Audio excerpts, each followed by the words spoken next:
প্রিয় দর্শক সবাইকে স্বাগত জানাচ্ছি মাছরাঙা টেলিভিশনের নিয়মিত আয়োজন সেপ্টেল নিবেদিত করোনাকাল অনুষ্ঠানে। দর্শক, আপনারা জানেন বাংলাদেশে করোনার মৃত্যু এবং সংক্রমণের একটি পরিসংখ্যান প্রতিদিনই আমরা পাচ্ছি। কিন্তু এই সংক্রমণ এখন কোন পর্যায়ে আছে? যারা সংক্রমিত হচ্ছেন তারা দ্বিতীয়বার সংক্রমিত হওয়ার সম্ভাবনা তাদের কতটুকু? তারপর কোন ধরনের ওষুধ ব্যবহার হচ্ছে? আমাদের পরীক্ষার কিটের সংকট আছে কিনা? এবং ভ্যাকসিন আবিষ্কার কোন পর্যায়ে আছে? এসব নিয়ে আজকে আমরা আলোচনা করব। আমাদের সঙ্গে আজকে অনলাইনে অতিথি হিসেবে যুক্ত আছেন আইইডিসিআর এর প্রধান বৈজ্ঞানিক কর্মকর্তা ডক্টর এস.এম. আলমগীর। আমাদের সঙ্গে যুক্ত আছেন বিশ্ব স্বাস্থ্য সংস্থার সাবেক উপদেষ্টা জনস্বাস্থ্য বিশেষজ্ঞ ডক্টর মুজাহিরুল হক। আমাদের সঙ্গে যুক্ত আছেন ঢাকা বিশ্ববিদ্যালয়ের স্বাস্থ্য অর্থনীতি বিভাগের সহযোগী অধ্যাপক শফিউন শিমুল। আপনাদের সবাইকে স্বাগত জানাচ্ছি। গত ২৬শে মার্চ থেকে বাংলাদেশের সাধারণ আ ছুটি ঘোষণা করা হয়েছিল এবং ৩০শে মে পর্যন্ত এই ছুটি ছিল।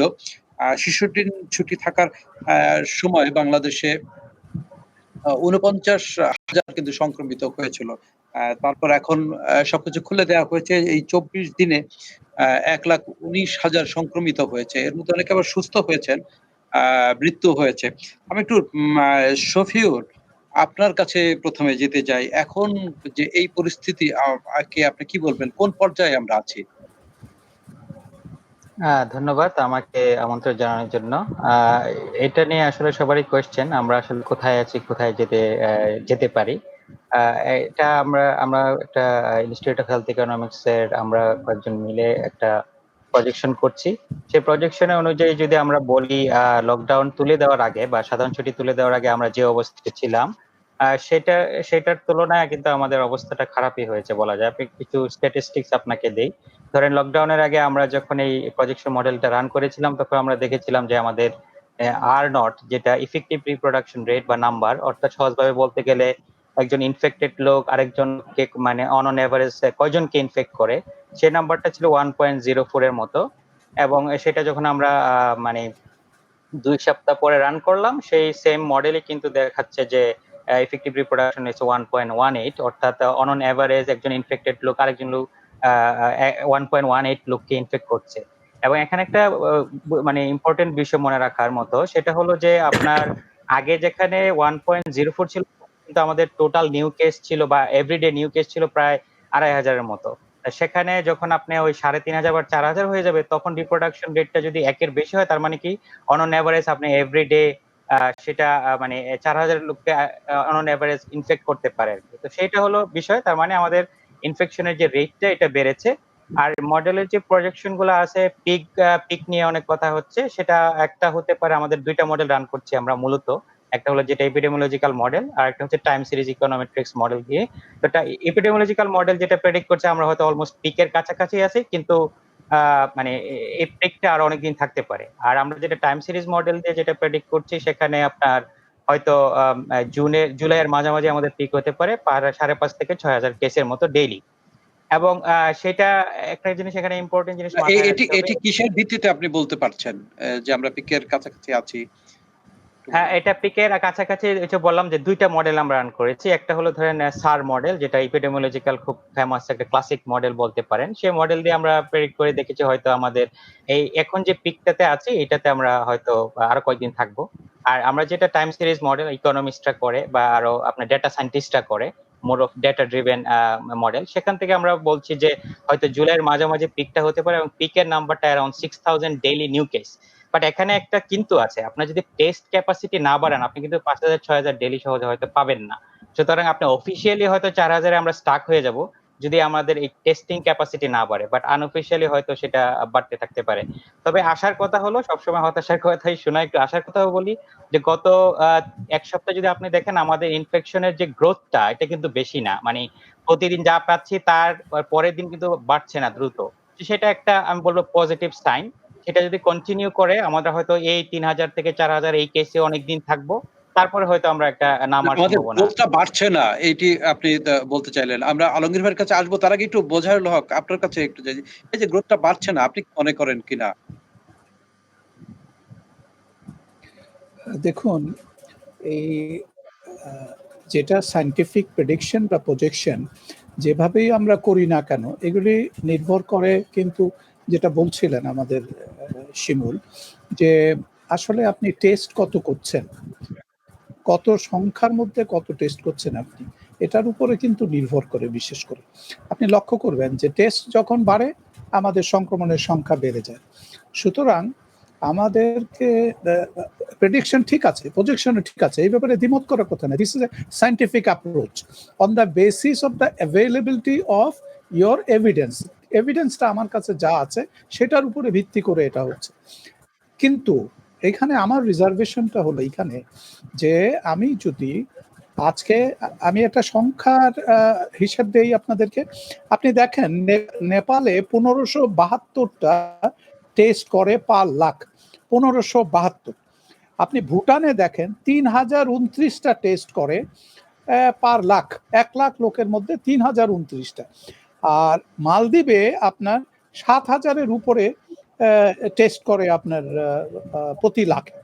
একটু লক্ষ্য করবেন, আমি যে তিনটা জাস্ট আমাদের প্রতিবেশীদের সংখ্যাই বললাম। ইভেন আমি যদি আপনাকে শ্রীলঙ্কার সংখ্যাটাও দেই, সেই সংখ্যাটাও কিন্তু অনেক বেশি। তো এখন কথাটা হচ্ছে যে আমরা প্রতি লাখে কতজনের টেস্ট করছি। আপনি তাহলে আমরা প্রত্যেকটা দেশ আমাদের নেইবারিং কান্ট্রিজের থেকে কম টেস্ট করছে। এখন যদি এই আমাদের ডক্টর শিমুলের প্রজেকশনে যাই, এপিডেমিওলজিক্যাল বলি আর ওটাতে দুটোতেই যাই, আমরা লক্ষ্য করব যে সেখানে কিন্তু ওদের যে আমাদের কিন্তু, এবং এইটা বলে এটাই আসতে চাচ্ছি যে আমরা সত্যিকারের ভাবে যদি সংক্রমণ নিয়ন্ত্রণ করা আমাদের মূল উদ্দেশ্য, এবং এই প্রেডিকশন বা প্রজেকশনটার উপরে ভিত্তি করে আমাদের কৌশল পরিবর্তন করব, এই প্রজেকশনগুলি সাধারণত করা হয়। সুতরাং আমরা যদি প্রজেকশনের উপরে ভিত্তি করেও করি, তারপরেও আমরা বলতে হবে যে আমাদের একটা নিজস্ব কৌশল থাকতে হবে, সেই কৌশলটার একটা বাস্তবায়ন পদ্ধতি থাকতে হবে, সেটা মনিটরিং এর একটা আমরা এই কৌশল নিয়ে সুপারভিশনের একটা আলোচনা করব। ব্যবস্থা থাকতে। আচ্ছা, এই যেটি এই কি আমি একটু শেষ করি। হ্যাঁ শেষ করুন। আমি আরেকটু কথা বলে শেষ করি, নাহলে আনফিনিশ থেকে যাবে। সেটা হলো যে এখন লকডাউনটা হলো একটা কৌশল। তার মানে মানুষকে তার চলাচলটা সীমিত করে দেওয়া, মানে ঘরে রাখা, এবং এইটার জন্যই লকডাউনটা। এবং সেইটা কোনো কোনো দেশে এক একভাবে করেছে। শ্রীলঙ্কায় কারফিউ দিয়ে করেছে, আবার দেখেন আমাদের পাশের দেশ নেপাল, সেখানে লকডাউন দিয়ে করেছে। ভিয়েতনামে কোনো লকডাউনই দেয়নি। সুতরাং আপনি কি কৌশলে নিয়ন্ত্রণ করবেন সংক্রমণ, এটা কিন্তু আপনার নিজস্ব কৌশলের উপরে নির্ভর করে। আমরা প্রথম থেকে এই পর্যন্ত নিয়ন্ত্রণের যে কৌশলগুলি দেখেছি, সেই কৌশল তোখানি বাস্তবসম্মত, সঠিক সময়ে সঠিক সিদ্ধান্ত নিয়ে করেছি কিনা। ধন্যবাদ। আচ্ছা, যেটি বলছিলাম আলমগীর ভাই আপনার কাছে আসবো। তবে আপনি জানেন যে চীনের একটি প্রতিনিধি দল বাংলাদেশে এসেছিল এবং তারা 2 সপ্তাহ বাংলাদেশে থেকেছে। যাওয়ার সময় তারা বাংলাদেশের এই মহামারী নিয়ে কিন্তু হতাশা ব্যক্ত করে গেছে। 2টি কারণে। একটি, মানুষের মধ্যে সচেতনতা তৈরি হয়নি। আরেকটি বিষয় তারা বলছে যে আমাদের পরীক্ষা অনেক কম হয়েছে। আ এই অবজারভেশনটা তারা দিয়ে গেছে। আপনার কি মনে হয়? মানে আসলে কি আমরা এই হতাশার বিষয়ে ঠিক আছে কিনা? না, ধন্যবাদ। বন্ধুপ্রতিম কান্ট্রি থেকে একটা এক্সপার্ট দেওয়া হয়েছে এবং তারা বিভিন্ন জায়গায় ঘুরেছে, আমাদের সাথে মিটিং করেছে। তারা তাদের একটা ওপিনিয়ন দিয়ে গেছে। এবং সাধারণ মানুষের ভিতর মাস্ক পরার প্রবণতা কম, সেটা সবাই দেখছি। আমরা এখানে সোশ্যাল ডিস্টেন্স মেনটেন করতে পারছি না, এটা আমরা সবাই জানি। হসপিটাল ইনফেকশন কন্ট্রোল নিয়ে একটা কথা বলেছে, সেটা সত্যি কথা। বাংলাদেশে দীর্ঘদিন যাতে হসপিটাল ইনফেকশন নিয়ে বিভিন্ন গ্রুপে আমরা কাজ করার চেষ্টা করছি, আপ্রাণ চেষ্টা করছি, বিশেষ করে হসপিটাল ইনফেকশন নিয়ে, সেটাও সত্যি। কিন্তু চাইনিজ এই টিমটার আসলে আমি মিটিং করে আমি তাদের সাথে অভিজ্ঞতা বিনিময় করার আমার সুযোগ হয়েছে। এখানে 1 জন 2 জন 3 দিনের জন্য ছিল, এছাড়া যারা যে প্রদেশ থেকে এসেছে প্রাদেশিক টিম, এবং তারা আসলে ওভারঅল আরেকটা দেশের কার্যক্রম নিয়ে মন্তব্য করার যোগ্যতা রাখেন কিনা সেটাই আমার কথা। যেহেতু বন্ধুপ্রতিম দেশ, তারা একটা রিটেন স্টেটমেন্ট দিবে বলে গেছে।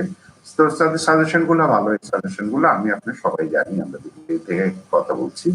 হ্যাঁ, তবে আমাদের ডাক্তার এবং নার্সদের প্রচুর প্রশংসা করে গেছে যে এরকম লিমিটেশনস এর ভিতরেও আমরা আমাদের হেলথ ওয়ার্কাররা যে কাজ করছে তাদের অভিজ্ঞতা মূলত ঢাকা এবং নারায়ণগঞ্জে দিয়েছিল।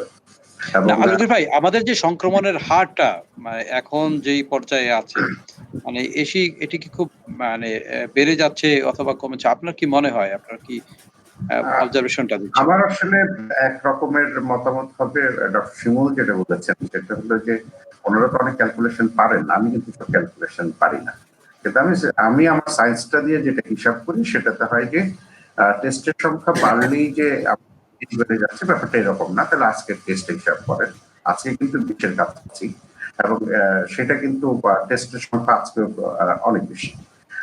কিন্তু আমার যেটা মনে হয় যে আমি যে সার্বিক পরিস্থিতি দেখে আমি যদি স্ট্যাটিস্টিক্সটাকে একদিকে রেখে ভাইরাসের গতি প্রকৃতি চিন্তা করি, আরনটেও এফেক্টিভ আরনটেও হিসাবে ইকোনমিস্টরা একরকম করে, আমরা একরকম করি। সো আমার কাছে কিন্তু এফেক্টিভ আরনট আজকে 1.04, সো ওনার কাছে কিন্তু 1.8। সো এটা ভ্যারি করবে ক্যালকুলেশন অনুযায়ী। এবং আমি যেটা চিন্তা করি, আরনটটা আমি খুবই ফলো করি, কারণ বায়োলজি হিসেবে এটা আমাদের একটা সাবজেক্ট। তবে আমার যেটা গতি প্রকৃতি মনে হয়, আমরা অনেকগুলো ঝুঁকি তৈরি করেছি, ভুলে করি, সেটা ইচ্ছায় করি, অনিচ্ছাকৃত করি, সেটা ঈদের আগে পর্যন্ত, এবং আমাদের যে সীমিত ভাবে অফিস আদালত গণপরিবহন খুলে দেওয়া হয়েছে সেগুলির জন্য, এবং ভাইরাসের ইনকিউবেশন পিরিয়ডের সাথে যদি হিসাব করি, আমার কমিউনিটি ট্রান্সমিশন যেভাবে আছে, সেটা হলে আসলে আগামী 2-1 দিনের ভিতরেই কিন্তু সংখ্যা কিন্তু আস্তে আস্তে কমতে শুরু করার কথা। কিন্তু বাংলাদেশে যেটা ডক্টর শিমুলও বলেছে, বাংলাদেশে কিন্তু এক্সপোনেনশিয়ালি পিক হবে না, যেটা নিউ ইয়র্কে বা ইতালির কিছু শহরে আপনি দেখে গেছেন। বাংলাদেশের সরকারেরও একটা প্রথম থেকে উদ্দেশ্য ছিল, আমি যদি একটা পর্যায়ে রেখে দিতে পারি, যে অনেকদিন এক পর্যায়ে থাকলো কিন্তু এক্সপোনেনশিয়ালি অনেক বেশি কেস রোগী যদি না হয়, সেটাতে আমাদের যেটা সুবিধা হয় যে আমাদের হাসপাতাল ব্যবস্থাপনা যেগুলি আছে সেগুলিতে আমরা একটা সহনীয় মাত্রায় থাকতে পারবো।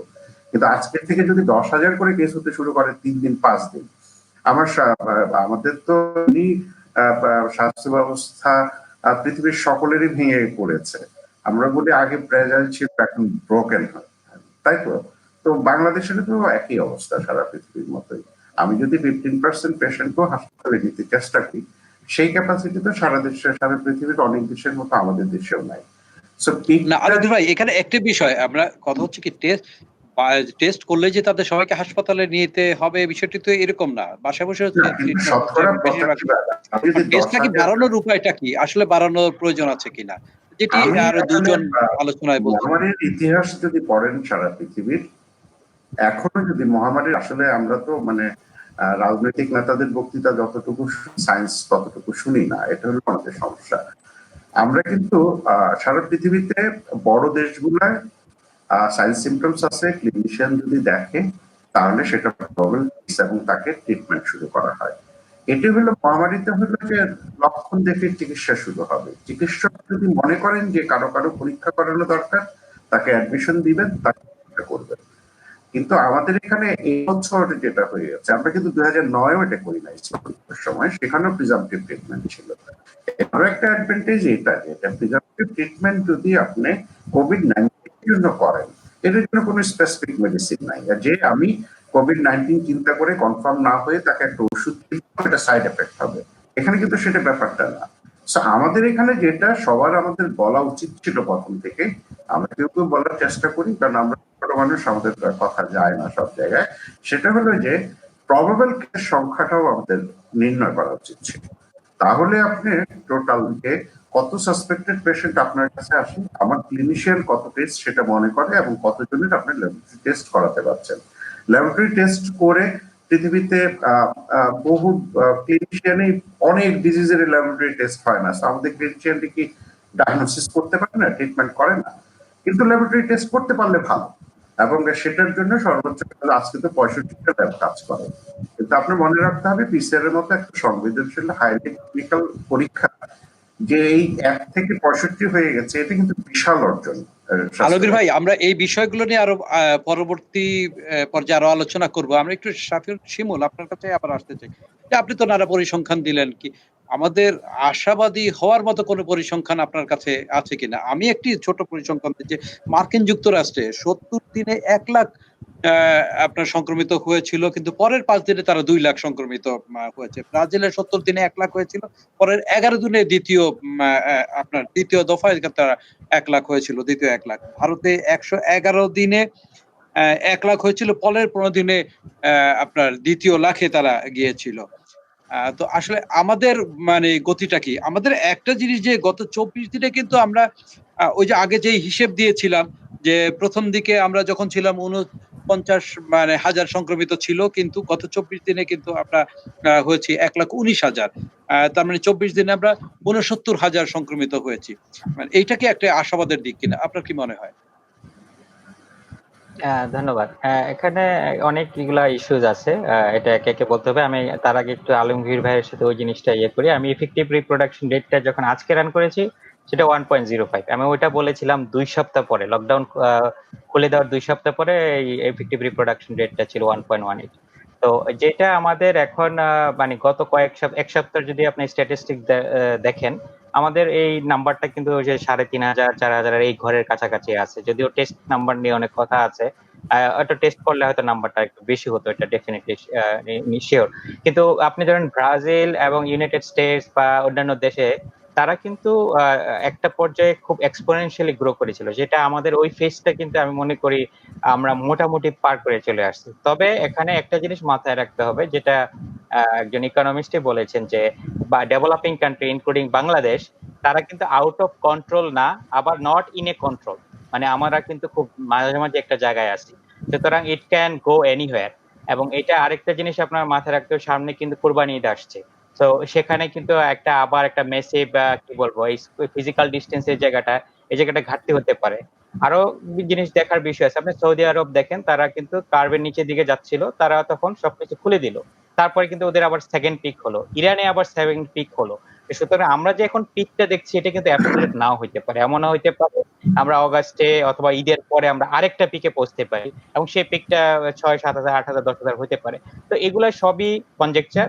তবে এই এখনকার পর্যন্ত আমি যদি গত এক সপ্তাহের ট্রেন্ড দেখি, আমি বলবো যে আমাদের ওই গ্রোথটা স্টেবল পর্যায়ে আছে। গ্রোথ বাড়ছে, এটা খুবই অ্যালার্মিং, কিন্তু এটা একটা স্টেবল পর্যায়ে আছে। আমরা যদি এই পর্যায়েও আলমগীর ভাইয়ের সাথে আমি ওই জায়গাটা একটু একমত পোষণ করবো, যদি আমরা ২-৩ সপ্তাহ এভাবে থাকতে পারি, হয়তো আমাদের একটা আশান্বিত হওয়ার সুযোগ আছে। বাট এগেইন, আপনি কিন্তু কন্ট্রোলের বাইরে চলে যেতে পারেন, এটা অসম্ভব কিছু না। You have to be careful. আপনি আমেরিকার কেসটাই ধরেন, ওরা পিকে যাওয়ার পরে কিন্তু আর নামছে না। ওই একটু নেমেছিল ২০,০০০, এখন কিন্তু আবার ৩০,০০০ এর দিকে চলে যাচ্ছে। তো এরকম না একবার নামা শুরু করলে আপনি নামতেই থাকবেন, আপনি কিন্তু আবারও উঠতে পারেন। সুতরাং আপনার ওই স্ট্রং মেজার গুলো রাখতেই হবে, যতটুকু পারা যায়, ততটুকু মেজার ছেড়ে দেওয়া যাবে না আরকি। যতটুকু আমাদের স্ট্রিক্ট হওয়া, ইনসেনটিভ দেওয়া এবং হেলথ সিস্টেমকে রেডি করা, আইসোলেশন বিভিন্ন জিনিসগুলা আছে, যেই ক্লাসিক্যাল যে টুলস গুলো আছে, সেগুলো কিন্তু আমাদের অব্যাহত রাখতে হবে।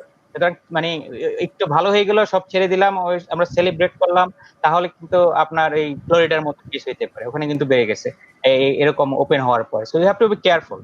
আর যতদিন এই মহামারী আছে, এই কোভিড আছে, মানে টোটাল বিষয়টা হচ্ছে আমাদের আরো সচেতন থাকতে হবে যেন এটি বেড়ে না যায়। এখন যেই পর্যায়ে আছে এই অবস্থায় রাখতে থাকলে হুম, পারলে আমাদের এটি আস্তে, আস্তে কমে যাবে এই বিষয়টি। ডক্টর শফিউল শিমুল, আপনাকে মানে অসংখ্য ধন্যবাদ জানাচ্ছি। আপনি সম্ভবত আমাদের কাছ থেকে বিদায় নেবেন এই পর্যায়ে।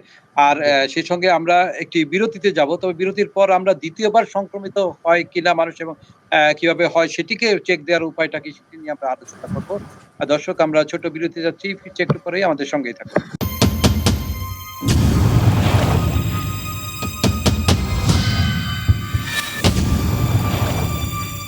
প্রিয় দর্শক, বিরতির পর আবার আমরা ফিরে এলাম করোনাকাল অনুষ্ঠানে। দর্শক, আপনারা জানেন আমাদের সঙ্গে আজকে যুক্ত আছেন এখানে আইইডিসিআর এর প্রধান বৈজ্ঞানিক কর্মকর্তা ডক্টর এস এম আলমগীর।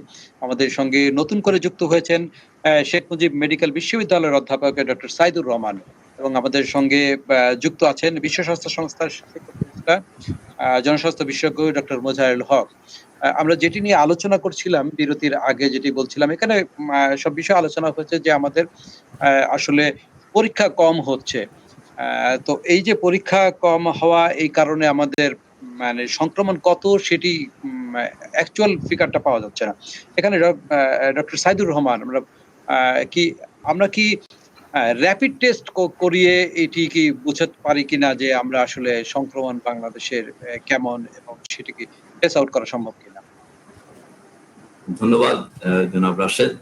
এটা র‍্যাপিড টেস্টের ব্যাপারটা এখনো গ্লোবালি কনসেনসাস হয়নি, কিন্তু র‍্যাপিড টেস্ট ডেফিনেটলি কতগুলো খুবই ভালো সেনসিটিভ র‍্যাপিড টেস্ট এসছে যেগুলো পয়েন্ট অফ কেয়ারে নেওয়া যায়, সেগুলো এখনো ওয়াইডলি অ্যাভেলেবল না। কিন্তু যেগুলো ওয়াইডলি অ্যাভেলেবল র‍্যাপিড টেস্ট বিভিন্ন জায়গায় তৈরি হয়েছে, সেগুলোর মধ্যে থেকে খুবই ভালো সেনসিটিভিটি আছে সেরকম তেমন বেশি নেই। যেগুলো আছে সেগুলোকে মাঝে মাঝে কোনো দেশে ইন্ট্রোডিউস হওয়ার পর আবার ফেরত নিতে হয়েছে। কিন্তু র‍্যাপিড টেস্টের মূল এটা হচ্ছে, প্রিন্সিপাল হচ্ছে যেটা কি ডায়াগনস্টিক পারপাস ইউজ করবেন নাকি সার্ভেলেন্স পারপাসে ব্যবহার করবেন। যদি র‍্যাপিড টেস্টটা ডায়াগনস্টিক্সের জন্য ব্যবহার করা যায় তাহলে পরে খুবই মানে অল্প কয়েকটা টেস্টকে বলা যায় যেগুলো নাকি অ্যান্টিজেন বেসড র‍্যাপিড টেস্ট, যেগুলো ডায়াগনোসিসে ব্যবহার করতে আরটিপিসিআর রিপ্লেস করে ফেলতে পারবে। কিন্তু মূলত যেগুলো র‍্যাপিড টেস্ট বেশি পপুলার হয়েছে সেগুলো অ্যান্টিবডি বেসড, যেগুলো মূলত সার্ভেলেন্সের জন্য বেশি সহজ বা ভালো কাজে দেয়। এবং সেখানে আসলে দুই ধরনের ইমিউনোগ্লোবুলিনকে আলাদা করতে পারলে পুরনো কেস, নতুন কেস, মানে চলমান কেস এবং পুরনো কেস, এই দুটোকে আলাদা করা যায়। বাট র‍্যাপিড টেস্ট ডেফিনেটলি পৃথিবীর সব দেশে এখন গ্র্যাজুয়ালি ইনকর্পোরেট করতেছে তাদের সিস্টেমের মধ্যে। এটা সাপ্লিমেন্টারি টু দ্য আরটিপিসিআর এবং এটার ইন্টারপ্রিটেশন আসলে আমরা জানি। অর্থাৎ র‍্যাপিড টেস্ট কি র‍্যাপিড ইন্টারপ্রিট করা হবে, আরটিপিসিআর মতো ইন্টারপ্রিট করা হবে। এখানে আসলে তেমন কনফিউশনের স্কোপ নাই। আমি আপনার সঙ্গে একমত যে র‍্যাপিড টেস্ট করলে আমাদের ব্রডার হরাইজনে টেস্টিং ক্যাপাসিটি অনেক বেড়ে যাবে এবং ওইটাকে আমরা ওই অর্থে ইন্টারপ্রিট করতে পারবো। যেমন আমরা বলছি যে এক্সিট পাসপোর্ট দেওয়া, বলছে যে ফ্যাক্টরিতে কারা যাবে, আমরা 10,000 শ্রমিক আছে কোন 5,000 আগে যেতে পারবে, এটার জন্য র‍্যাপিড টেস্ট এক্সেলেন্ট। আমরা অ্যান্টিবডি টেস্ট করে আমরা যাদের অ্যান্টিবডি ডেভেলপ করে গেছে তাদেরকে আগে ফ্যাক্টরিতে যেতে দিতে পারি। আমাদের পপুলার হেলথ কেয়ার ওয়ার্কার, তাদের মধ্যে অ্যান্টিবডি টেস্টিং খুবই জরুরি। অ্যান্টিবডি টেস্টিং করে কাদেরকে হেলথ কেয়ার ওয়ার্কার হিসেবে, কাদেরকে কোভিড ইউনিটে কাজ করবে, কারা নন কোভিড ইউনিটে কাজ করবে, এই স্প্লিটিং এর জন্য এই ধরনের টেস্টগুলো ব্যবহার করা যেতে পারে। সো দের অনেক অপরচুনিটিজ আছে যে জায়গাগুলো সাপ্লিমেন্ট করতে পারে আরটিপিসিআর কে এবং আমাদের টোটাল কভারেজটা অনেক বেড়ে যেতে পারে। কারণ কভারেজটা না বাড়লে যেটা অসুবিধা হচ্ছে, সেটা আমি অবশ্য ওনারা বেশি এক্সপার্ট, তারপরে আমি বলবো যে মূল কাজটা ডায়াগনোসিস না। উনি খুব ভালোভাবে বলছেন যে এটা ডায়াগনোসিস এর জন্য আরটিপিসিআর না, আরটিপিসিআর দরকার হচ্ছে কন্টাক্ট ট্রেসিং এর জন্য, মানে আপনাকে ডিটেক্ট করে, কারণ অ্যাসিম্পটোমেটিক 40% কেসেস। সো তাদের যদি ট্রেস না করা, মানে আইডেন্টিফাই করা না যায়, তাহলে তো কন্টাক্ট ট্রেস করা যায়। সো স্প্রেডটা কন্টিনিউ করতেছে আমাদের, যে জন্য যে 40% অ্যাসিম্পটোমেটিক কেসকে ধরার জন্য। ডেফিনেটলি সিম্পটোমেটিক কেস এন্ড ট্রিটমেন্টটা ক্লিনিক্যালি করা সম্ভব এবং দেয়ার আর লটস অফ আদার, যেমন আরটিপি মানে চেস্ট এক্স-রে, বিভিন্ন ধরনের ব্লাড মার্কার্স, ওগুলো দিয়ে আসলে চিকিৎসা করবে, এটা সত্য। কিন্তু আরটিপিসিআর দিয়ে আসলে অ্যাসিম্পটোমেটিক কেসগুলোকে ধরে ওইটা কন্টাক্ট ট্রেসিংটা করা জরুরি। সেজন্য আরটিপিসিআরটা নিয়ে এত, বা টেস্টিং ক্যাপাসিটি নিয়ে এত কথা হচ্ছিল। তবে এটা এবং আরটিপিসিআর কে সাপ্লিমেন্ট করার জন্য আপনি যেটা বলেছেন, আমরা র‍্যাপিড টেস্টগুলোকে যদি ইন্ট্রোডিউস করা যায় তাহলে ক্যাপাসিটিটা বাড়তে পারে। না, আমরা একটু ডক্টর মোজাহার হক আপনার কাছে আসছে। এই যে কথাগুলো বললেন, মানে আপনি কি একমত কিনা এটির সাথে? আপনি যেটি বললেন যে সার্ভিল্যান্সের জন্য এটা র‍্যাপিড টেস্ট এটি দরকার হতে পারে। ধন্যবাদ আপনাকে। আমি কিন্তু সাইদুর রহমান সাহেবের সাথে সম্পূর্ণ একমত। কিন্তু এই কথাটা, এই যে আমরা র‍্যাপিড টেস্টের কথা আজকে থেকে বলছি না, আমরা বলছি অনেক আগে থেকে। এই জন্য আমাদেরকে প্রশ্নও করা হয়েছে। আমরা এপ্রিলের শেষের দিকেই বলেছি, মেয়ের প্রথম দিকেও বলেছি যে আমাদের দেশের যেহেতু পিসিআর টেস্টের সীমাবদ্ধতা আছে, আমরা এই টেস্টটাকে যদি ইন্ট্রোডিউস করতে পারি তাহলে আমাদের এইটা আরো এক্সপ্যান্ডেড ওয়েতে আমরা কভারেজটা পাবো এবং তখন আমরা পিকচার, সাইদুর রহমান সাহেব যেমন বললেন, আমরা কিন্তু একটা বেটার পিকচার পেতাম আজকে যে পিকচারটাতে আছি। শুধু এইখানে কন্ট্রোভার্সির কিছু নাই। আমাদের একটা ধারণা আছে, অনেকে WHO এইটাকে অথেন্টিকেট করে না, এটা কিন্তু ঠিক নয়। WHO এইটাকে অথেন্টিকেট করে না as a diagnosis purpose to treat and manage Covid positive patient, সেটার জন্য পিসিআর টেস্ট করতে হবে। কিন্তু এই একটা খারাপ ধারণা বা ভুল ধারণা আমি বলবো আমাদের অনেকের মধ্যে আছে যে এটা WHO তো বলে না। এইটা আপনি দেখেন, এর মধ্যে আমাদের ইন্ডিয়া থেকে শুরু করে, জার্মানি থেকে শুরু করে, মিডল ইস্টের অনেক কান্ট্রি এই টেস্ট কিন্তু তারা করেছে। এবং আপনি অ্যান্টিজেন অ্যান্টিবডি দুটো টেস্টই যদি আপনি করতে পারতাম, আমরা আজকে আমাদের পিসিআর এর সীমাবদ্ধতাকে আমরা এড়াতে পারতাম এবং আমরা কন্ট্যাক্ট ট্রেসিং এর কথা যেটা সাইদুর রহমান সাহেব বললেন, আমরা সেই জায়গায়ও কিন্তু করতে পারতাম। আর যেটা এখন করছি না, আমাদের কন্ট্যাক্ট ট্রেসিংটা অত্যন্ত দুর্বল আমি বলবো। আপনি প্রত্যেক দিন যেই লোকদেরকে শনাক্ত করছেন এখন, তাদের কন্ট্যাক্ট ট্রেসিং করলে আমি একটা অ্যাভারেজ দেই, 3,485 জন অন এন অ্যাভারেজ গত সপ্তাহে 15তম সপ্তাহে আমাদের কেস ডিটেক্টেড হয়েছে, সেটা আমরা জানি। এবং 41 জন প্রতিদিন মারা গেছে। এটা আমাদের অ্যাভারেজ গত সপ্তাহে, 15তম সপ্তাহে। তাহলে আপনি 3,485 জন যদি প্রতিদিন আপনার আক্রান্ত শনাক্ত হয়ে থাকে, তার কত গুণ? আমরা যদি শিমুলের কথা ধরি, ডক্টর শিমুল অলরেডি বলে গেছেন, তাইলে আমরা 2 জন করেও যদি কন্ট্যাক্ট ট্রেসিং এ নিতাম, তাহলে প্রতিদিন আমাদের 7,000 লোককে নিজের পক্ষে কন্ট্যাক্ট ট্রেসিং এ নেওয়ার মাধ্যমে কোয়ারেন্টাইনে নেওয়া উচিত ছিল, কিন্তু আমরা কি নিয়েছি? তারা কি করছে এখন? একে তো সংক্রমিত লোকদের হোম কোয়ারেন্টাইনে পাঠিয়ে আমরা হোম আইসোলেশনে পাঠিয়ে আমরা কিন্তু সফলতা অর্জন করতে পারিনি। তেমনি কন্ট্যাক্ট ট্রেসিং করে তাদেরকে প্রাতিষ্ঠানিক কোয়ারেন্টাইনে না নেওয়ার ফলে এই সংক্রমণ আপনি কোনোভাবেই থামাতে পারবেন না। আমাদের প্রিন্সিপালটা হবে সংক্রমণ কমানো। সংক্রমণ কমাতে পারলে আমাদের চিকিৎসা ব্যবস্থার উপরে চাপ পড়বে না। আর সংক্রমণ যদি বাড়তে থাকে, তাহলে WHO কি বলেছে? লাস্ট কথা ছিল সব রোগীর চিকিৎসা নিশ্চিত করুন। দ্যাট ওয়াজ দ্য অ্যাপিল, যে সব রোগীর চিকিৎসা। বাংলাদেশ কি সব রোগীর চিকিৎসা নিশ্চিত করতে পারবে? পারবে না। সুতরাং লকডাউন থেকে বের হয়ে আসতে আমরা অস্থির হচ্ছি, এটাও কথা। আমরা অস্থির হচ্ছি, পাশাপাশি করোনা সংক্রমণ কিন্তু ত্বরান্বিত হচ্ছে। আপনি যদি এশিয়ার একটা স্ট্যাটিস্টিক্স দেই, আমরা কোথায় ছিলাম আর এখন কোথায়? আজকে দেখেন ভারত এশিয়ার মধ্যে চলে গেছে 1 নম্বরে, এবং পাকিস্তান চলে এসছে 4 নম্বরে, এবং Bangladesh unfortunately now in the 6th country in Asia সংক্রমণের দিক দিয়ে, মানে তাড়াতাড়ি সংক্রমিত হচ্ছে। আমরা এখন কোথায় যাচ্ছি, কোথায় ছিলাম?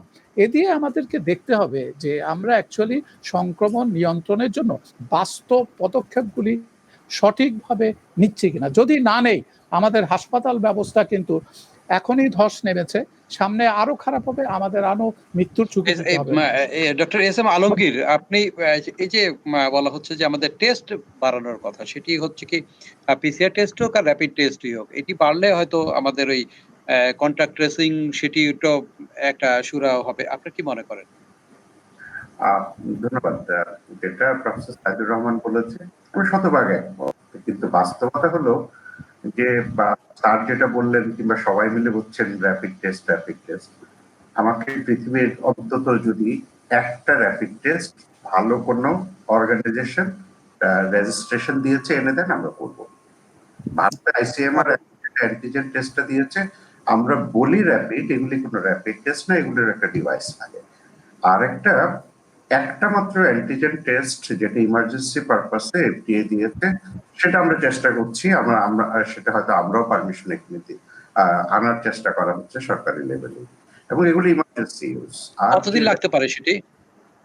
সেটা বোধহয় এই সপ্তাহে শুরু হয়ে যাবে। আমাদের আরেকটা ছিল যে জিন এক্সপার্ট ভিত্তিক যে এটা মডিফাইড অলরেডি শুরু হয়ে গেছে ঢাকায়, এবং সেটাও কিন্তু নির্দিষ্ট একটা কোম্পানি বানায়, তারা আবার তাদের দেশের দেয় না। তো আর যদি র্যাপিড টেস্টের কথা, অ্যান্টিজেন ভিত্তিক 2-4টা র্যাপিড টেস্ট গ্রেট ব্রিটেন শুরু করেছিল, বন্ধ করে দিয়েছিল, ফ্রান্স শুরু করেছিল, বন্ধ করে দিয়েছিল, স্পেন শুরু করেছিল, বন্ধ করে দিয়েছে, ইভেন আমেরিকায় প্রথম একবার বন্ধ করে দিয়ে এখন আবার খুলে দিয়েছে। সো আমরা আসলে যেগুলি বাস্তবে সেগুলি নিয়ে কথা যদি একটু আমরা মানুষকে হতাশ করি, মানুষ মনে করে যে অনেক র্যাপিড টেস্ট আছে এবং আমরা ইউজ করি না। র্যাপিড টেস্টের ইভেন এফডিএর লেটেস্ট যে অ্যান্টিবডি কিট গুলা তারা দিয়েছে, সবগুলাই ক্লোজ মেশিনে এলাইজা অ্যান্টিবডি করার জন্য। এখন অ্যান্টিবডি র্যাপিড টেস্ট আমরা সবাই হলে ভালো, কিন্তু অ্যান্টিবডি তো মেশিনের মাধ্যমে করতে হয়, ক্লোজ সিস্টেমে করতে হয়। 1, 2 হলো অ্যান্টিবডি, কোন অ্যান্টিবডি আমি দেব? অ্যান্টিবডি আমাকে প্রোটেকশন দেয়, তাহলে তো আমি পাসপোর্ট পাবো। এখন বাস্তবতা হলো, আপনারা পরশুদিনও দেখেছেন নেচারে, যারা অ্যাসিম্পটোমেটিক পেশেন্ট আছে তাদের অ্যান্টিবডি 2 থেকে 3 মাসের বেশি থাকে না। আর যারা আমরা সাফার করি তাদের অ্যান্টিবডি কতদিন থাকে? আমাদের সার্সের অভিজ্ঞতা আছে, অন্যান্য করোনা ভাইরাসের অভিজ্ঞতা আছে, হচ্ছে ম্যাক্সিমাম 6 থেকে 9 মাস, এবং এটা বলা হচ্ছে। সো আমি যে অ্যান্টিবডি করে একটা পাসপোর্ট দিব, যেটা গ্রেট ব্রিটেন ট্রাই করেছিল, এবং প্রায় 35 মিলিয়ন অ্যান্টিবডি টেস্টের অর্ডার দিয়ে আবার স্থগিত করে রেখেছে। সো আসলে বাস্তবতা হলো যে যেটা নাই সেটা নিয়ে যদি আমি অনেক কথা বলি, তাহলে আমরা মানুষকে আমরা এই বিষয়ে আবার আসবো। আমরা একটু অন্য একটা সাবজেক্টে যাই। দ্বিতীয়বার সংক্রমিত হওয়ার বিষয়টি, মানে আসলে এটা কতটুকু মানে হচ্ছে এবং এই হারটা কেমন? স্যার ডক্টর সাইদুর রহমান, আপনি যদি বলবেন কি? আমি শুনতে পাইনি কথাটা।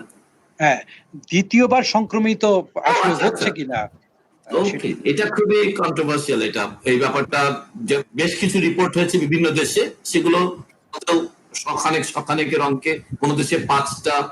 এবং এই রিইনফেকশন কথাটাকে রিইনফেকশন কিনা, এখানে অনেকগুলো ডিলেমা আছে এই ব্যাপারটা ইন্টারপ্রেট করার ক্ষেত্রে। প্রথম কথা হচ্ছে রিইনফেকশন মানে হচ্ছে এক সময় তাকে বলা হয়েছিল যে উনি নেগেটিভ। প্রথমে অনেক ওই নেগেটিভটা যেহেতু আরটিপিসিআর এর একটা 28% নেগেটিভ ফলস আসতে পারে, সেইটার মধ্যে সেটা ছিল কিনা এটা নিশ্চিত হওয়া যাচ্ছে না। অতএব এটা রিইনফেকশন না হয়ে তারা অনেকেই বলছেন যেটা হয়তোবা এটা ভাইরাল, এটা এত কম ছিল যেটা ডিটেক্টেবল ছিল না। সেকেন্ডলি কেউ কেউ বলে এটা রিঅ্যাক্টিভেশন, ইমিউনোলজিক্যাল অল্টারেশনের কারণে ছিল লোয়ার লেভেলে, এটা রিঅ্যাক্টিভেশন হয়েছে। সো রিইনফেকশন এখনো কনক্লুসিভলি বলার মতো অবস্থা হয়নি, কারণ সায়েন্স এখনো রিইনফেকশন কথাটা বলছে না। এই অতীত অভিজ্ঞতা এখানে আলমগীর সাহেব আছেন, ওনারা জানেন এই জিনিসটা। কিন্তু কিছু কেসকে যেহেতু আমাদের ল্যাব ফাইন্ডিংস কে মনে হচ্ছে দেখে রিইনফেকশন, যে মাঝখানে একটা নেগেটিভ, একটা বা দুইটা নেগেটিভ রেজাল্ট, পরে একটা পজিটিভ, এটাকে কেউ কেউ মনে করতেছে আমরা রিইনফেকশন, কিন্তু নাম্বারটা খেয়াল করতে হবে। বিরাট 1 লক্ষের মধ্যে 5 জন, 10 লক্ষের মধ্যে 112 জন, মানে এই সংখ্যায় রিইনফেকশনটাকে, কেন এটা ট্রেন্ড না তো তাহলে তাহলে এরকম ইউনিক মানুষ কেন হবে যে কয়েকজন ইউনিক মানুষ যাদের ক্ষেত্রে রিইনফেকশন হলো? তো এটা এখন আমার বিবেচনা, আমরা যতটুকু দেখা যায় যে বিজ্ঞান অনুযায়ী এটাকে রিঅ্যাক্টিভেশন বলাই আসলে যুক্তিযুক্ত এখন পর্যন্ত, অথবা মাঝখানে নেগেটিভ রেজাল্টটা ভুল আমি ছিল। একটু এই বিষয়টা একটু মোজাহিরুল ডক্টর মোজাহিরুল হক, আপনি বলেন যে আসলে মানে আপনার অভিজ্ঞতাটা কি? সাইদুর রহমান সাহেব যেটা বললেন, যে নামেই ডাকেন না কেন, কথাটা সত্যি যে রিইনফেকশন বলেন আর নতুন করে আবার সংক্রমিত হয়েছে বলেন, এটা হচ্ছে, এবং এটা একটা ডব্লিউএইচওর কনসার্ন, পৃথিবীর বিভিন্ন দেশে ঘটেছে। আপনার এই জিনিসটার আমাদেরকে একটু কিছু অপেক্ষা করতে হবে কিছুদিন, যে কেন এই জিনিসগুলি কেন হচ্ছে। এখন বলা হচ্ছে যে আমাদের বডিতে অ্যান্টিবডি বেশি দিন থাকে না, অ্যান্টিবডি না থাকার কারণে আবার ইনফেকশন হওয়ার সুযোগ আচ্ছা, হয়ে যায়, এটা এবং হচ্ছে আপনি এইটাই বলছেন, এখন এটার ধরে নেওয়া হারটা হচ্ছে। কেমন? ঠিক। এটার হারটা কেমন? যে না, এটা আপনি হার বললেন খুবই যে কম, এখনো খুব, এটা এখন এটাকে আমি এখনো একটু অ্যাড খুবই করবো। আচ্ছা, একটু কম, হ্যাঁ, নগণ্য ব্যাপার। আলমগীর ভাই একটু বলেন তো তাহলে আপনার কাছে কি মনে হচ্ছে, যেহেতু আপনারা আচ্ছা, পরীক্ষা নিরীক্ষা করছেন? আমাদের কাছে বাংলাদেশেও আমরা বেশ কিছু যে পাচ্ছি যে 2টা নেগেটিভ হওয়ার পরেও আবার থার্ড যখন আমরা 21 দিন বা 28 দিন করতে গিয়ে আমরা পেয়েছি। তো এগুলি প্রথম দিকে আমাদের খুবই ভাবিয়ে তুলেছিল, কারণ আমাদের একদম প্রথম ফার্স্ট সেকেন্ড থার্ড ফোর্থ কেসেই কিন্তু আমরা এই ঘটনাটা ঘটেছে, আমরা হসপিটাল থেকে রিলিজ করে দেওয়ার পরে। এরপরে সারা পৃথিবীতে এখন পর্যন্ত রিঅ্যাক্টিভেশন অথবা রিইনফেকশন যেই নামে আমরা ডাকি, এরকম অনেক 100-200 করে বিভিন্ন দেশে পাওয়া গেছে। সো এটাতে কোরিয়ান একটা কনক্লুশন আছে ভালো। কোরিয়াতে যখন ওদের 100-র বেশি এরকম পেশেন্ট হয়ে গেল, তারা এদেরকে ফলো আপ করলো করে, যেটা দেখা গেছে যে এইরকম যাদের আবার পজিটিভ পাওয়া যাচ্ছে, তারা মূলত আসলে ভাইরাস ছড়াচ্ছে না। তাহলে এটা রিঅ্যাক্টিভেশন তারা বলতে চাচ্ছে না, এটা রিইনফেকশনও তারা বলতে চাচ্ছে না। তারা বলতে চাচ্ছে যে শরীরে যখন ভাইরাসের সংখ্যা কমে যায়, ভাইরাস যখন মরতে শুরু করে, ভাইরাসের ফ্র্যাগমেন্ট গুলা শরীরে থেকে যায়। এবং আপনি যখন প্রথম পরীক্ষা করেছেন তখন সত্যিকারই ছিল না, এবং ভাইরাসের ফ্র্যাগমেন্ট গুলা থাকে মানে করোনা ভাইরাসের ক্ষেত্রে আরএনএ থাকে। আপনি যখন নেজাল থ্রোট সোয়াব নিচ্ছেন তখন আপনি সেখান থেকে আরএনএ এক্সট্রাকশন করছেন, একটা কপি আরএনএ থাকলেই সেটা পিসিআর এর পজিটিভ আসে। পিসিআর অত্যন্ত পরীক্ষা, এবং সেই জন্যই এটা নিয়ে দেখবেন এখন ইদানিং কালে আর কথা হয় না। কোরিয়া এটা পাবলিশ করেছে এবং একটা বিশাল আকারে তারা ডিসেমিনেশন করেছে। না, এখানে আলমগীর ভাই আপনি যেটি বলছিলেন যে তারা ভাইরাসটা বহন করছে কিন্তু ছড়াচ্ছে না, মানে তাহলে তো এটা বিপদের কোনো কারণ নাই। না, এটা নিয়ে আসলে চিন্তিত হওয়ার মতো এখন আমরা যে এভিডেন্স পাই এখন পর্যন্ত কারণ নাই। আমরাও এটা নিয়ে খুবই কনসার্ন ছিলাম যখন জাপানে, চায়নাতে একটা দুটো করে এরকম কেস পাওয়া যাচ্ছিল, কিন্তু কোরিয়ার এই স্টাডিটা দেখতে পারেন, এটা বিভিন্ন জায়গায় পাবলিশ হয়েছে, হাইলাইটেড হয়েছে, এবং এটাই আমার কাছে যুক্তিটাও অ্যাজ এ মলিকুলার বায়োলজিস্ট পুরা জাস্টিফাইড মনে হয়েছে। মানে আমাদের মধ্যে যারা এর মধ্যে আপনার সংক্রমিত হয়ে আবার ভালো হয়েছেন, আর তারা কতদিনের মধ্যে আবার কাজে যোগ দিতে পারবেন, বা অথবা দিলে সেটি সবার জন্য ভালো হয়? আচ্ছা, এটা একটা মানে আমরা যেটা দেখি আসলে করোনা ভাইরাসের আমাদের অনেকের অভিজ্ঞতা তো সার্স দিয়ে 2003-এ বা 2003-4-এও এবং সেটাতে দেখা গেছে যে তখন যারা আক্রান্ত ছিল তাদের অ্যান্টিবডি যে শরীরে যেটা প্রোটেক্টিভ অ্যান্টিবডি, আমরা আইজিজির কথা বলি, সেটা 6 থেকে 9 মাসের পরে আর শরীরে নাই। এখন এই অ্যান্টিবডি নিয়ে বিভিন্ন জায়গায় বিভিন্ন রকমের পরীক্ষা হচ্ছে। যেহেতু ইনফেকশনটা টোটাল বয়সে 6 মাস হয় নাই, এখনো সিরিয়াল পরীক্ষা করা হচ্ছে এবং বলা হচ্ছে 6 মাস পরে গিয়ে আপনার এই যে প্রোটেক্টিভ অ্যান্টিবডি তার কার্যকারিতা 50% কমে যাবে এবং পরবর্তী 3 মাসে অন্য আর 50% কমে যাবে, অর্থাৎ থাকবে না 9 মাস পরে। তো সারা পৃথিবীতে এখন আমরা যত কথা বলি, যত ভ্যাকসিন বা এর জন্য যে কাজগুলো করা হচ্ছে, ভ্যাকসিন নিয়ে আমরা যারা একদমই আসলে বিভিন্ন সারা পৃথিবীর বিভিন্ন গ্রুপের সাথে ইনভলভ আছি, আমরা কিন্তু একটাই চিন্তিত, একটা ভীষণভাবে চিন্তিত, সেটা হচ্ছে যে এটা কি আবার সিজনাল ইনফ্লুয়েঞ্জার মতো প্রতি বছর দেওয়ার মতো ভ্যাকসিন হয় কিনা। তাহলে কিন্তু এটা যদি ব্যাপক আকারে মিউটেশন হয়ে সংক্রমণ সক্ষমতা না কমে, তাহলে কিন্তু সারা পৃথিবী আমরা এই ভ্যাকসিন নিয়ে আবার মানে আলোচনা করব। আমাদের আর একটা বিরতি নিতে হচ্ছে। বিরতির পরে আমরা আমাদের ওষুধ কোন পর্যায়ে আছে এবং কোন কোন ওষুধ দিয়ে আমরা আর করোনা ভাইরাস মোকাবেলা করতে পারছি এবং ভ্যাকসিন কোন পর্যায়ে আছে এবং সেই ভ্যাকসিন আমরা কবে নাগাদ পেতে পারি সে বিষয় নিয়ে আলোচনা করব। দর্শক, আমরা ছোট বিরতি যাচ্ছি, ফিরছি একটু পরেই, আপনাদের সঙ্গে থাকুন।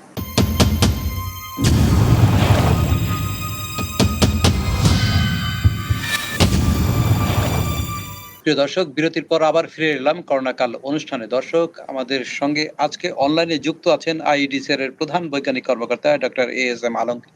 আমাদের সঙ্গে যুক্ত আছেন শেখ মুজিব মেডিকেল বিশ্ববিদ্যালয়ের অধ্যাপক ডক্টর সাইদুর রহমান এবং আমাদের সঙ্গে যুক্ত আছেন বিশ্ব স্বাস্থ্য সংস্থার সাবেক উপদেষ্টা জনস্বাস্থ্য বিশেষজ্ঞ ডক্টর মোজাহিরুল হক। আমরা যে বিষয় নিয়ে আগে আলোচনা করছিলাম যে আমাদের ওষুধ কোন পর্যায়ে আছে এবং আমাদের ভ্যাকসিন কি অবস্থায়, আমরা একটু ডক্টর সাইদুর রহমান আপনার কাছে শুরুতে আসছে যে আমরা তো নানা ভাবে কিন্তু নানা ওষুধপত্র এখন ব্যবহার করছি এই করোনা ভাইরাসের জন্য। আমাদের দেশীয় পর্যায়ে কিছু ওষুধ ব্যবহার করছে, সেই বিষয়টি আসলে যথাযথ হচ্ছে কিনা সেটি একটি বিষয়। আরেকটি বিষয়, প্লাজমা নিয়ে মনে হয় আপনি অনেকটু কাজ করেছেন, যে প্লাজমা থেরাপি যেটি দেয়া হচ্ছে আর সেটির আসলে রেশিওটা কত সুস্থ হওয়ার ক্ষেত্রে? প্রথমে ধন্যবাদ। প্রথম অংশটুকু আগে বলি, যে একটা হচ্ছে যে আমরা দেখতে পাই এই মহামারী চলার সময় প্রথম থেকেই আসলে যেটা মানুষ আতঙ্কগ্রস্ত ছিল এবং এই আতঙ্কগ্রস্ত থাকার কারণে যেহেতু যেটা বলছে বারবার যে 6 মাস মাত্র এই রোগটির বয়স, সেই হিসাবে এটার জন্য কোনো ওষুধ ছিল না বা ওষুধ নেই এখন পর্যন্ত। কিন্তু বেশ কিছু পুরনো অন্যান্য রোগের ওষুধকে আসলে এক ধরনের আমরা বলবো যে প্রচার পেয়ে গেল কোনো কারণে, এবং সেইখানে আমরা অবশ্যই মনে করি এই প্রচার পাওয়ার পেছনে কেউ কেউ আমাদের মধ্যে চিকিৎসক, কোনো বিজ্ঞানী, সমাজসেবক, রাজনীতিবিদ অথবা মিডিয়া, প্রায় সবাই বিভিন্নভাবে social media, actual print media, electronic media, বিভিন্ন ব্যক্তিরা এভাবে টেলিভিশনে এসে, ফেসবুকে নিজে লাইভে গিয়ে এভাবে ভয়ঙ্কর ভাবে 4টা ওষুধ, আমি নাম মেনশন করতে চাই, এগুলো আরো প্রচার পাবে, 4টি ওষুধের নাম উচ্চারণ করে তারা বলতে আরম্ভ করলেন যে এই ওষুধগুলো এইভাবে দেওয়া যেতে পারে। যেখানে এই 4টি ওষুধের মধ্যে একটি মাত্র ওষুধ সম্পর্কে প্রাথমিক কিছু দুর্বল প্রমাণ ছিল, বাকি 3টে সম্পর্কে কোনো প্রমাণ আজ অবধি নেই। অবস্থায় 4টি ওষুধের নাম উচ্চারণ করে করে প্রচারের কারণে বাংলাদেশে মানুষ আতঙ্কগ্রস্ত হয়ে, এটা পৃথিবীর অন্য দেশের সমস্যা হয় না আধুনিক দেশগুলোতে, কারণ তারা ওষুধটা কিনতে পারে না প্রেসক্রিপশন ছাড়া, কিন্তু বাংলাদেশের মানুষ এগুলো প্রেসক্রিপশন ছাড়া দোকান থেকে কিনে বাসায় স্টক করলেন এবং আতঙ্কগ্রস্ত মানুষরা সাধারণ সর্দি, কাশি, জ্বর, যেগুলোর সঙ্গে কোভিড এর হয়তো কোনো সংশ্লিষ্টতাই ছিল না, তারা আতঙ্কগ্রস্ত অবস্থায় সেই ওষুধগুলো গ্রহণ করলেন। সো আমরা মনে করি যে এটি একটি খুবই ইরেসপন্সিবল এবং একটা আনসাইন্টিফিক এনভায়রনমেন্ট গেছে বাংলাদেশে গত কয়েক মাস। ভাগ্যক্রমে এইবার সবশেষ যে ওষুধটি আসছে, যে গবেষণার ফলটি প্রকাশিত হয়েছে, সে ওষুধটির ক্ষেত্রে আমরা বলবো যে মিডিয়া খুবই রেসপন্সিবল বিহেভ করেছে এবং মিডিয়া বলার সময় বারবার বলেছে যে গবেষণার ফলে এটি পার্টিকুলার রোগীদের ক্ষেত্রে এটির উপকারিতা দেখা গেছে এবং এর ফলে কিন্তু এই ওষুধটিও সাধারণভাবে আগের 4টির মতো অ্যাভেলেবল ছিল, কিন্তু মানুষের মধ্যে ওই হাইপটি তৈরি হয়নি যেটা নিয়ে গিয়ে খরচ করতে হবে। বারবার মিডিয়া এই খবর প্রচারের সঙ্গে বলে দিয়েছে যে এটা গ্রহণ করার ঝুঁকি আছে এবং বাস্তবে বেশ কিছু টকশোতে এরকম বিশেষজ্ঞদেরকে এনেও মিডিয়া মানুষকে সতর্ক করেছে যে এই ওষুধটি আসলে চিকিৎসকের পরামর্শ ছাড়া গ্রহণ করবেন না। অর্থাৎ বলবো আমরা যে এই মহামারী চলাকালীন অবস্থায় একটা তথ্যের মহামারী চলেছিল, যেখানে বলা হয়েছিল যে এই গরম ভাব থেকে আরম্ভ করে বিভিন্ন ধরনের, যেগুলোর কোনো বৈজ্ঞানিক ভিত্তি নেই, অথচ খুব শক্তিশালী ভিত্তি যে 3টি জিনিসের আছে: মাস্ক পরুন, 6 ফিট দূরে থাকুন, বারে বারে হাত ধোন এবং স্যানিটাইজ করুন। এই তিনটির বদলে অন্যান্য জিনিসগুলো প্রচার পেল।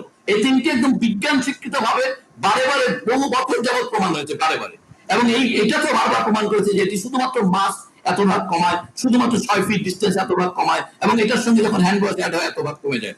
অলমোস্ট মানে এটা প্রায় নীল করে দেওয়া যায় ট্রান্সমিশন। সেগুলো আলোচনা না করে আমরা বিভিন্ন অমুকটা খাওয়া যাবে, তমুকটার গন্ধ, তমুকটার রস, এই সমস্ত আলোচনা করে আমরা আসলে মানুষকে বিভ্রান্ত করলাম। প্লাজমার বিষয়টি যদি একটু বলেন।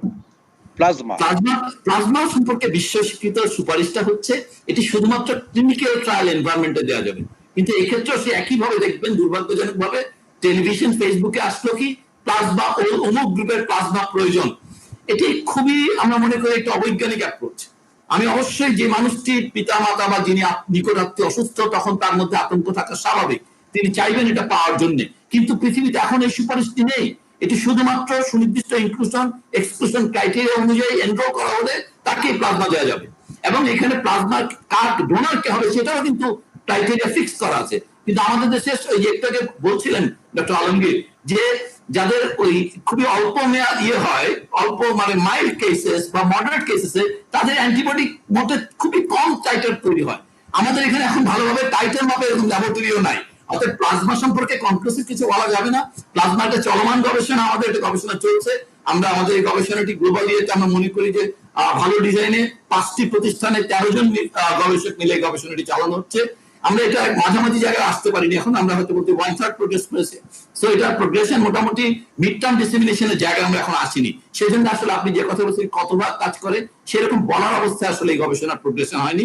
আমরা অবশ্যই যখনই এটা ইন্টারিম বলার মতো জায়গায় যাব আমরা সাথে সাথে এটা ডিসেমিনেট করব। আচ্ছা ডক্টর মোজানুল হক, তাহলে আপনি একটু এই যে ওষুধ সম্পর্কে তো নানা রকম কথা শুনলাম, কিন্তু আমাদের এরপরও কিন্তু অনেকে ওষুধ মানে খাচ্ছে, ব্যবহার করছে, এবং অনেক ডাক্তাররা কিন্তু সাজেশনও দিচ্ছেন। এটা ছাড়া কি আমাদের অন্য কোনো উপায় আছে? ধন্যবাদ আপনাকে।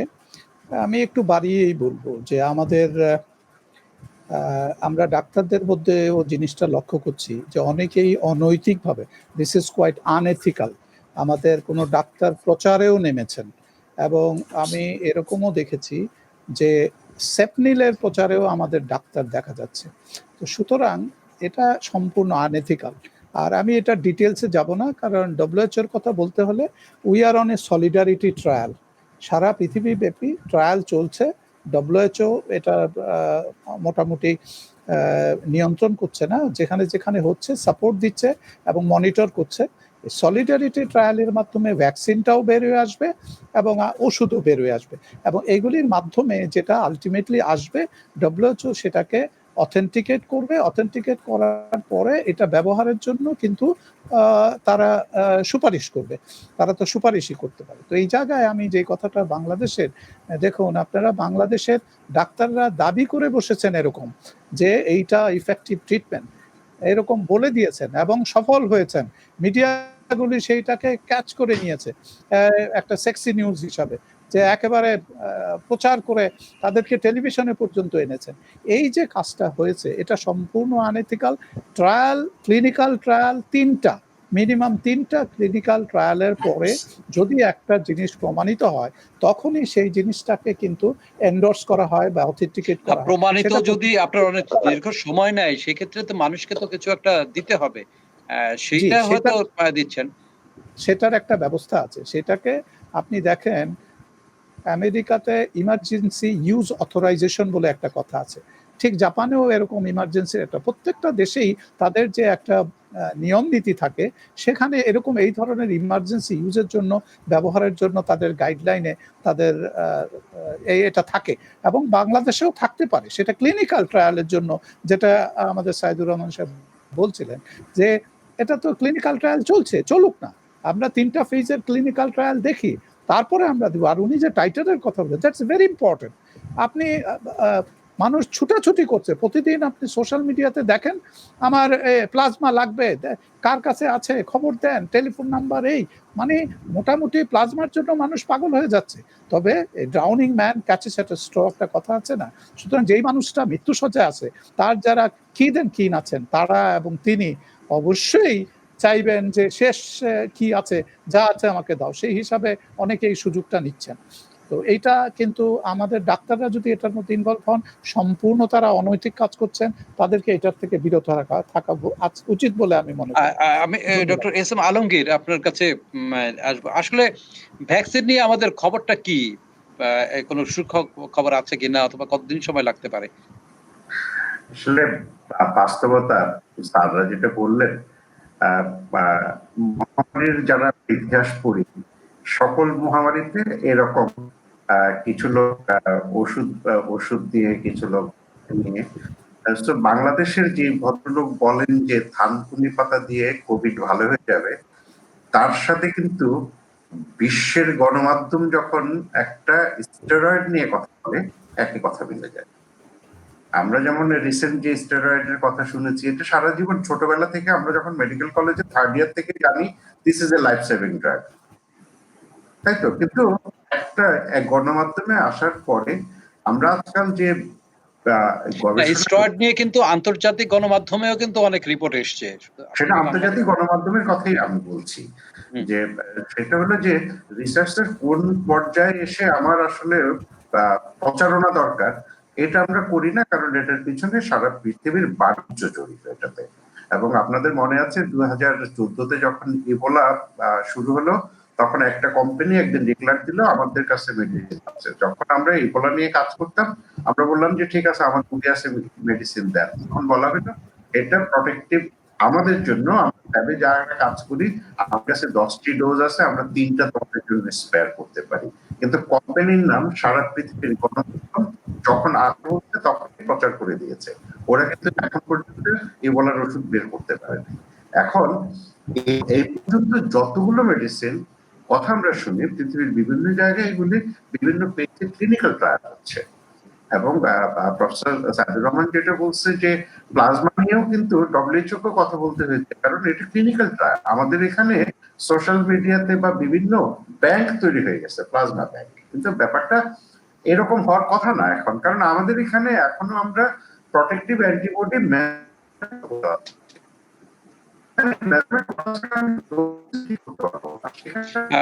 ডক্টর আলমগীরের সম্ভবত সংযোগটা একটু মানে ঝামেলা হচ্ছে। আমরা একটু ডক্টর সাইদুর রহমান, এই যে বিষয়গুলো বললেন, আমাদের ভ্যাকসিন, আমাদের ওষুধ, সেটি মানে আপনার কাছে আসলে কোনো খবর আছে কিনা? আমরা কবে নাগাদ এটি আসলে পেতে পারি, এবং পেলে কি বাংলাদেশ তখন পাবে কিনা অগ্রাধিকার ভিত্তিতে, সেটি আপনার কি মনে হয়? এখানে তো আসলে অনেকগুলো যদি আছে, কিন্তু তারপরও আমরা যদি মনে করি যে পৃথিবীতে সকল ধরনের সৌভাগ্য আমাদেরকে এবার করোনা থেকে মুক্তির জন্য আমাদের পক্ষে থাকবে, বিজ্ঞানের পক্ষে থাকবে, তাহলে 3 ধরনের ভ্যাকসিনের গবেষণা খুবই সামনে আসছে। একটি হচ্ছে ভেক্টর বেস গবেষণার ক্ষেত্রে অক্সফোর্ড এবং চীনের মিলিটারি একাডেমি, এই 2 গ্রুপ ভেক্টর বেসড অ্যাডিনোভাইরাসের কে ভেক্টর হিসেবে ব্যবহার করে ভ্যাকসিন তৈরি করছে। এরা ফেজ 1-2 মার্চ করেছে, কেউ কেউ ফেজ 1 শেষ করে 2 তে আসছে। আরেকটা হচ্ছে এমআরএনএ বেসড, আমেরিকানরা করেছে, তাদের একটা মডার্না কোম্পানি, তারাও এমআরএনএ বেসড, এটা একটা নিউ টেকনোলজি। আমাদের এই দুটো হচ্ছে একেবারে নতুন প্রযুক্তি, এই প্রযুক্তিতে আগে কখনো ভ্যাকসিন তৈরি করা হয়নি। এই 3টা ভ্যাকসিনকে ধরা হচ্ছে একদম লিড, সামনে চলে আসছে। কিন্তু ইন্টারেস্টিং হচ্ছে একটা ট্র্যাডিশনাল ভ্যাকসিন চাইনিজরা তৈরি করেছে, যেটা পুরনো যেভাবে আগে তৈরি করা হতো ভ্যাকসিন, ওই পদ্ধতিতে, এবং সেটা তারা ফেজ 3 তে নিয়ে গেছে। এবং গত আপনারা দেখেছেন চাইনিজ যে বিশেষজ্ঞ দল ছিল, তারা যাওয়ার সময় বলে গেছে যে তারা যদি তাদের ভ্যাকসিন বের করতে পারে বাংলাদেশকে প্রায়োরিটিতে রাখবে। তবে আপনার এই প্রশ্নের উত্তরে একটা মূল কথা বলি, পৃথিবীব্যাপী আসলে ভ্যাকসিন তৈরির ক্ষেত্রে আমরা যদি ভাবি যে 400 থেকে 500 কোটি মানুষকে মানে ডোজ ভ্যাকসিন তৈরি করতে হবে, আপনারা জানেন অক্সফোর্ডের সঙ্গে একটা কোম্পানি চুক্তি করেছে অ্যাস্ট্রাজেনেকা, তারা হচ্ছে এটা বিক্রি করবে সারা দুনিয়াতে। তৈরি করার জন্য তারা ভাড়া নিয়েছে একটা ভারতীয় কোম্পানি সেরাম, পৃথিবীর সবচেয়ে বড় ভ্যাকসিন প্রোডাকশন ম্যানুফ্যাকচারিং প্ল্যান্ট। মানে আমি বলছি বিজ্ঞানীর সঙ্গে একটি বিক্রেতা বা মার্কেটিং এজেন্টের সঙ্গে ম্যানুফ্যাকচারিং প্ল্যান্ট, এরা যুক্ত হওয়ার পরে তারা বলতে পারতেছে যদি সেপ্টেম্বর থেকে ডিসেম্বরের মধ্যে, এই সময়ের মাঝামাঝি কোন এক সময় এই শ্যাডোসে মানে যেটা অক্সফোর্ডের ভ্যাকসিন তৈরি হয়, তাহলে 10 কোটি, প্রথম 10 কোটি নিবে ব্রিটিশরা। সো এই কাজটা কিন্তু আমেরিকানদের মডার্নারও তাই 30 কোটি ভ্যাকসিন, এবং তারা ভ্যাকসিন বানানো শুরু করেছে। রিয়েলিটি হচ্ছে তারা ভ্যাকসিনটা আসলে তৈরি করে ফেলতেছে, তারা ধরে নিচ্ছে যে যদি এটা আলটিমেটলি অনুমোদন না পায় এই টাকাটা নষ্ট হবে। এবং আপনারা জানেন যে বিল গেটস বারবার বলছে যে তিনি আসলে সকল ভ্যাকসিনের খরচ বহন করবেন। সো এখানে অনেকে গ্যাম্বলিং ধরনের একেবারে অবস্থাটা, যে ভ্যাকসিনের অনুমোদনের আগে ভ্যাকসিন তৈরি করা হচ্ছে, উইথ এন এক্সপেকটেশন যে এটা অনুমোদন পাবে, এবং সেটা একটা 10টা 1 লক্ষ না, কোটি। কারণ এটা 400 কোটি ভ্যাকসিন। এটা একটা উদাহরণ আমি দেই, যে বাসায় 4জন 7জন মানুষের জন্য রান্না করা আর একটা বিয়ে বাড়ির 1000 লোকের রান্না করার পুরো বিশাল পার্থক্য আছে। অতএব ল্যাবরেটরিতে ভ্যাকসিন বানানো আর সেই ভ্যাকসিন 400 কোটি বা 300 কোটি বানানো, এটা একটা আকাশ পাতাল ফারাক। এবং 1 বছর থেকে 1.5 বছর সময় লাগবে এই 400 কোটি ভ্যাকসিন তৈরি করতে। এরপর সেটা আবার অ্যাডমিনিস্টার করা, প্রতিটা মানুষের শরীরে এটা প্রবেশ করা। এরপর তো যে এটি একটি বিশাল সময় সাপেক্ষ ব্যাপার আপনি যেটি বললেন। তবে আমাদের আসলে ব্যবসা নয়, সেবার দিকেই মনোযোগী হওয়া উচিত। সারা বিশ্বের সবাই চাইবে যে ব্যবসা নয়, এখানে যেন সেবা দেয়া হয় এবং মানুষকে বাঁচানোর জন্য। আমরাও সেটি প্রত্যাশা করি। কিন্তু আমাদের আজকে মতো সময় এখানে শেষ হয়ে গেছে। আমরা এই বিষয়ে হয়তো আরো একদিন বিস্তারিত আলোচনা করতে পারবো। আপনাদেরকে সবাইকে অসংখ্য ধন্যবাদ আমাদের সঙ্গে যুক্ত হওয়ার জন্যে এবং মূল্যবান এখানে আলোচনা করার জন্যে। দর্শক, আমরা আজকের মতো এখানেই বিদায় নিচ্ছি। আমরা আশা করব খুব দ্রুতই ভ্যাকসিন বা ওষুধ যেটি হোক না কেন আবিষ্কৃত হবে এবং আমরা সেটি পাবো, এবং আমরা যে মানব জাতি যেটির বিরুদ্ধে লড়াই করছে, যুদ্ধ করছে, সেই যুদ্ধে আমরা জয়ী হব। সবাই ভালো থাকুন, সুস্থ থাকুন এবং মাছরাঙা টেলিভিশনের সঙ্গেই থাকুন।